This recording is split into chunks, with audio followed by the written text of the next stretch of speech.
பொள்ளாச்சி பாலியல் வழக்கில் குற்றவாளிகள் 9 பேருக்குமே சாகும் வரை ஆயுள் தண்டனை கொடுத்துருக்காங்க. ஆனால் ஜட்ஜ்மெண்ட் கொடுக்க போகிறதுக்கு முன்னாடி எங்களுக்கு யாருக்குமே கல்யாணம் ஆகலை, எங்களுக்கு கல்யாணம் ஆகணும், ஏன்னா எங்களுக்கு வயசான பேரண்ட்ஸ் இருக்காங்க அப்படின்னு அந்த 9 குற்றவாளிகளும் நீதிபதி கிட்ட கெஞ்சி கிளறினதா கேள்விப்பட்டுமே. ஆமாம், இந்த குற்றவாளிகளுக்கு கல்யாணம் ஒரு கேடா? கண்டிப்பாக. ஏன்னா இந்த கேஸில் நீங்கள் பார்த்தீங்க அப்படின்னா அவங்க ஒரு கேட்பாங்களே, ஏதாவது ஒரு தண்டனை விவரம், நீங்கள் தான் குற்றவாளின்னு காலைல 10 மணிக்கு அறிவிக்கிறாங்க, தண்டனை விவரம் அறிவிக்கப்படும்னு சொல்கிறாங்க.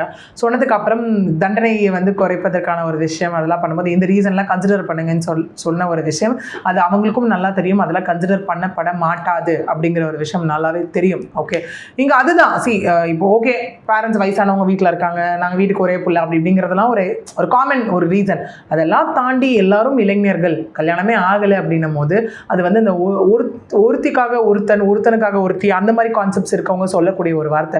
இவ்வளவு பெண்களுடைய வாழ்க்கையை சீரழிச்சிட்டு கிட்டத்தட்ட அரௌண்ட் ஒரு 275 பெண்கள் இருந்ததாக சொல்லப்படுது. எல்லார் வாழ்க்கையும் கிட்டத்தட்ட 275 பெண்களுடைய வாழ்க்கையை சீரழிச்சிருக்காங்க. 275 பெண்களுடைய வாழ்க்கையை சீரழிச்சிட்டு இந்த 9 குற்றவாளிகளும் கல்யாணம் பண்ணி இப்போ என்ன பண்ண போறாங்க? ஏன்னா 2013 நடந்ததாக சொல்லப்படுது. ஒரு 10 வருஷமே வச்சுக்கோங்களேன், 10 வருஷம் பீரியட் ஒரு அவ்வளோ கேவலமா ஒரு விஷயம் பண்ணிட்டு திரும்ப இது கல்யாணம்ன்ற வார்த்தை எப்படி அவங்க வாயில வருதுன்னு தெரியல. எனக்கே அதை கேட்டாலே ரொம்ப ஒரு கோபமான ஒரு விஷயம் தான் அந்த இடத்துல இருக்கு. பாதிக்கப்பட்டது வெறும் 8 பெண்கள் மட்டும் தான் சொல்றாங்க. ஆனா நீங்க உங்களை மாதிரி அட்வொகேட் வந்து 275க்கு மேற்பட்ட பெண்கள் பாதிக்கப்பட்டதா சொல்றாங்க. ஆனா சிபிஐயோட இதுல விசாரணையில 1100 வீடியோக்கள் சிக்கியிருக்கதா சொல்றாங்க. அந்த புள்ளி விவரம் என்னென்ன அப்படின்னு சொல்லிட முடியும்? கண்டிப்பாக. ஏன்னா இந்த கேஸில் பார்த்தீங்க அப்படின்னா ஒரு 48 சாட்சியங்கள் விசாரிக்கப்பட்டன. ஓகே, அதில் கூட பார்த்தீங்க அப்படின்னா ஒரு 205 ஆவணங்கள் வந்துட்டு மொத்தம். ஓகே, அதில் வந்து ஒரு 12 ஆவணங்கள் வந்து அக்யூஸ்ட், குற்றம் சாட்டப்பட்டவர் குற்றவாளிக்கிட்ட இருந்து கைப்பற்றப்பட்டது. 11 ஆவணங்கள் வந்து நீதிமன்றம் கைவசம் வச்சுருந்தாங்க இன்வெஸ்டிகேஷனுக்காக.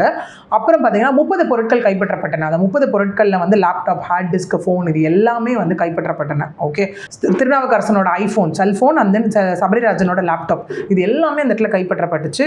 சொன்ன மாதிரி 275 பெண்கள், 1100 வீடியோஸ் அப்படின்ற ஒரு விஷயம் இந்த இடத்துல இருக்குது. இருந்தாலும் நமக்கே தெரியும் நிறைய சொசைட்டி ரீசன்ஸ்க்காக இன்னும் பெண்கள் வெளில வர ஒரு ரேஷியோ ரொம்ப கம்மியாக தான் இருக்குது இல்லையா? ஓகே, அது ஒன்று. இன்னொன்று இதில் பார்த்தீங்கன்னா கிட்டத்தட்ட இந்த குற்றப்பத்திரிகையே பார்த்தீங்கன்னா 1500 பேஜஸ் அப்படின்னு சொல்லப்படுது. 693 பேஜோட ஜட்மெண்ட் காப்பி இது. கிட்டத்தட்ட 78 பிரிவுகள். இதுதான் இந்த கேஸில் கம்ப்ளீட்டாக இன்வால்வ் ஆகிருக்கு நம்பர்ஸோட லிஸ்ட் இதில்.